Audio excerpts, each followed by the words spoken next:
Kinagabihan, kinausap naman ni Marco ang ibang housemates ukol sa posibleng paglabas nito sa bahay. If it's my last night, I don't know. I want to show you how I care about you.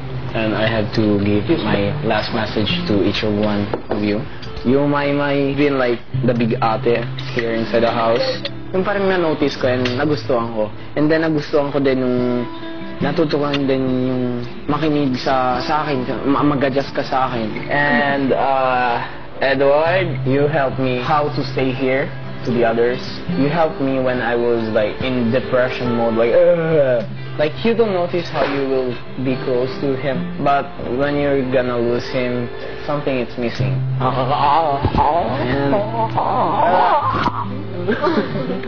And yeah, I'm gonna miss him. Kaya naman pagdating ng eviction, ikaw ay ligtas sa gabing ito. Kisses! That means, I'm sorry, Marco. Magpaalam ka na sa iyong mga kasama. Maraming salamat.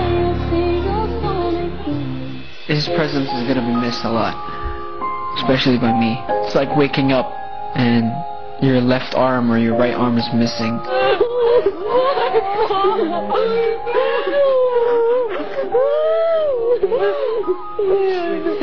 Sobrang sakit, kuya.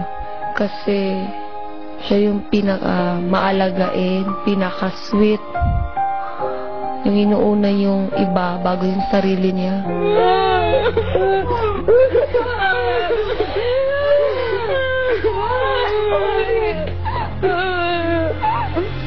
susunod, paano kaya naapektuhan ang performance nila Maymay at Edward sa pag-alis ni Marco?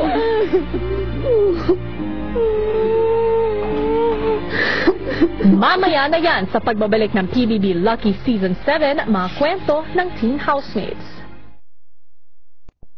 Sa paglisa ni Marco sa bahay, kinamusta ni Kuya sina Maymay at Edward. Sobrang sakit, Kuya. Kasi hindi talaga namin in-expect lahat. Nasa talaga yung aalis. Yeah, it sucks. I think this has been one of the hardest nights so far. Marco's gone. Coming into the house, he's the one that made me feel most comfortable, helping me adjust. He's the only one for whom I didn't have to adjust to. He's the only one who understood me just by looking at me.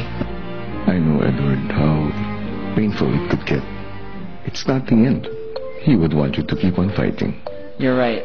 He wouldn't want to see me like that. So keep on fighting and smile through it, because at the end, that's the best thing to do.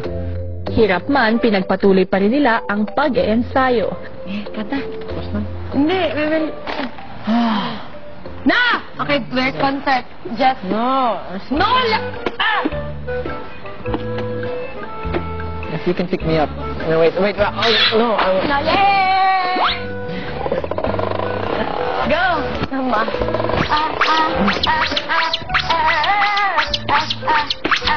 Sige na ba? It's our concert. Go. Right here. Guys, kakanta kami na Edward! Woo! When I was learning it, he was there, but he wasn't there for the performance.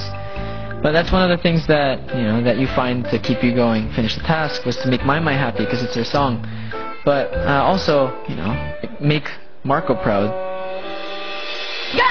Nung nakita kita, napangiti mo na ako. Nang lumapit ka, sinabi mo na gusto mo rin ako. Nabaliw ako sa'yo, aking sinta, yung nasa may prinsesa. Marco, hindi ka rin maging malungkot dahil sinabi mo yon, naging matatag kami at sinabi mo sa akin na halangan ko sila, promise ko yun sa'yo. Hanggang sa dumating na ang oras ng kanilang pagtatanghal. Presenting Maymay and Edward. Nung nakita kita, pangiti mo na ako.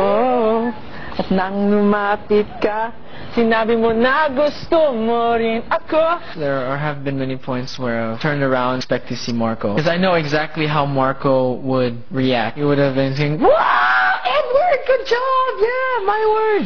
Baliw na baliw ako sa'yo, aking sinta, my aking prinsesa. Ayokong mag-goodbye kasi alam ko talaga magkikita pa tayo. Tsaka, pagkabait ka dyan. As in, I love you so much. As in, kinisa talaga kita. Yan, mahal na mahal kita. Abangan bukas. Dito lang yan sa PBB Lucky Season